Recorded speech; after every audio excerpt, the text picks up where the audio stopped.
Assalamualaikum warahmatullahi wabarakatuh. Om Swastiastu, Namo Buddhaya, salam kebajikan. Selamat datang di channel Titik Temu, channel yang membahas peristiwa atau tragedi dari sudut pandang yang berbeda dengan tujuan menemukan titik temu permasalahannya. Pada video kali ini, kita akan membahas tentang maraknya demonstrasi yang akhir-akhir ini terjadi di negeri ini. Ada apa dengan Indonesia? Dan ada apa dengan DPR?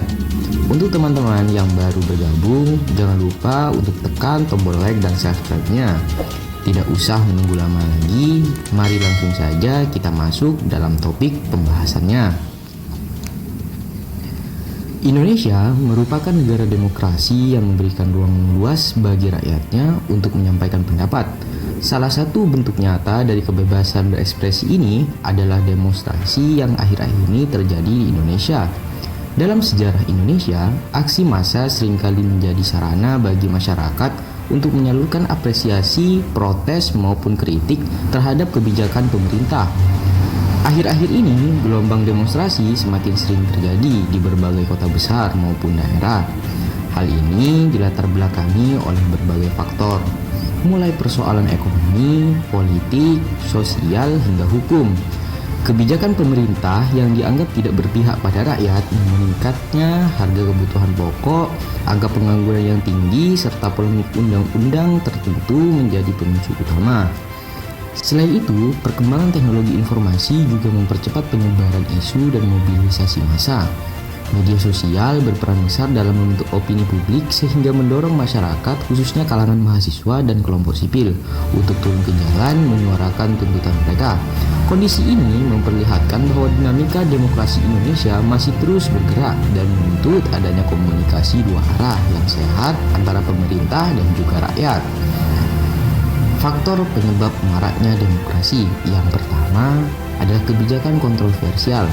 Beberapa kebijakan pemerintah, baik di tingkat pusat maupun daerah, dinilai merugikan masyarakat kecil. Misalnya, regulasi yang dianggap hanya menguntungkan kelompok tertentu atau tidak transparan dalam proses perumusan. Masalah sosial ekonomi juga tak kalah penting.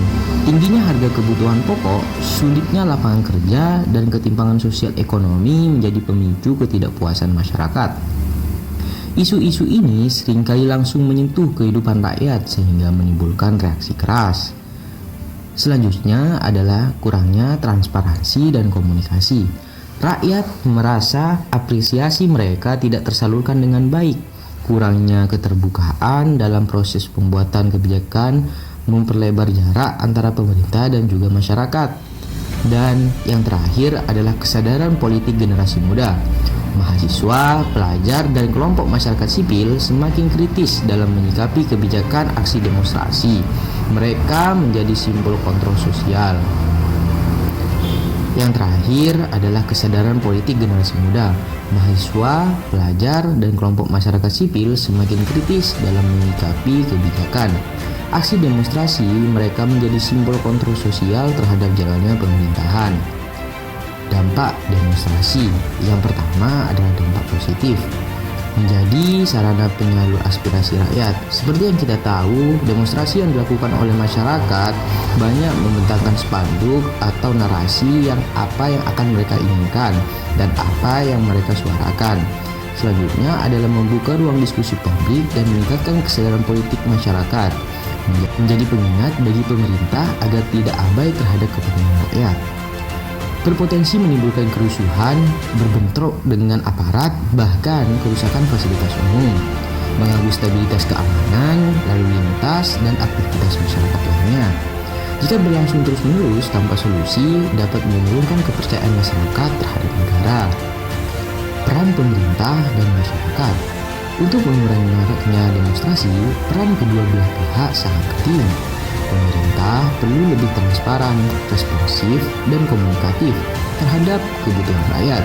Kebijakan harus berpihak pada kepentingan umum, bukan kelompok tertentu. Masyarakat juga perlu menyampaikan aspirasi dengan cara yang damai, terorganisir, dan sesuai dengan aturan hukum agar pesan yang disampaikan lebih efektif. Selain itu, dibutuhkan mekanisme dialog yang lebih kuat. baik melalui forum resmi maupun jalur komunikasi publik yang mendanai, sehingga aspirasi masyarakat tidak harus dilampiaskan melalui demonstrasi yang ada di jalan raya seperti yang kita lihat. Maraknya demonstrasi di Indonesia akhir-akhir ini merupakan refleksi dari ketidakpuasan masyarakat terhadap berbagai aspek kebijakan dan kondisi sosial ekonomi yang mereka alami. Demonstrasi bukanlah sekedar aksi turun ke jalan, melainkan wujud nyata dari partisipasi rakyat dalam mengawal jalannya demokrasi. Namun, jika demonstrasi terus terjadi tanpa adanya penyelesaian yang substantif, maka potensi konflik sosial akan semakin besar.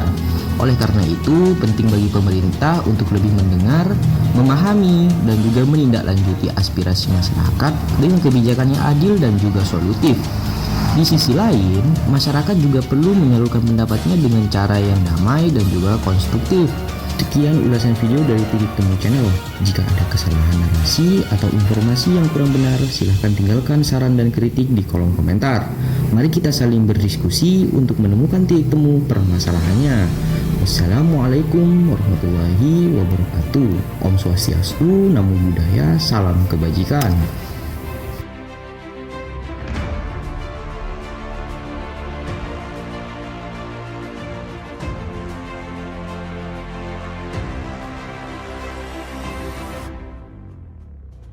Titik Temu Channel. Jika ada kesalahan narasi atau informasi yang kurang benar, silahkan tinggalkan saran dan kritik di kolom komentar. Mari kita saling berdiskusi untuk menemukan titik temu permasalahannya. Wassalamualaikum warahmatullahi wabarakatuh. Om Swastiastu, Namo Buddhaya, salam kebajikan.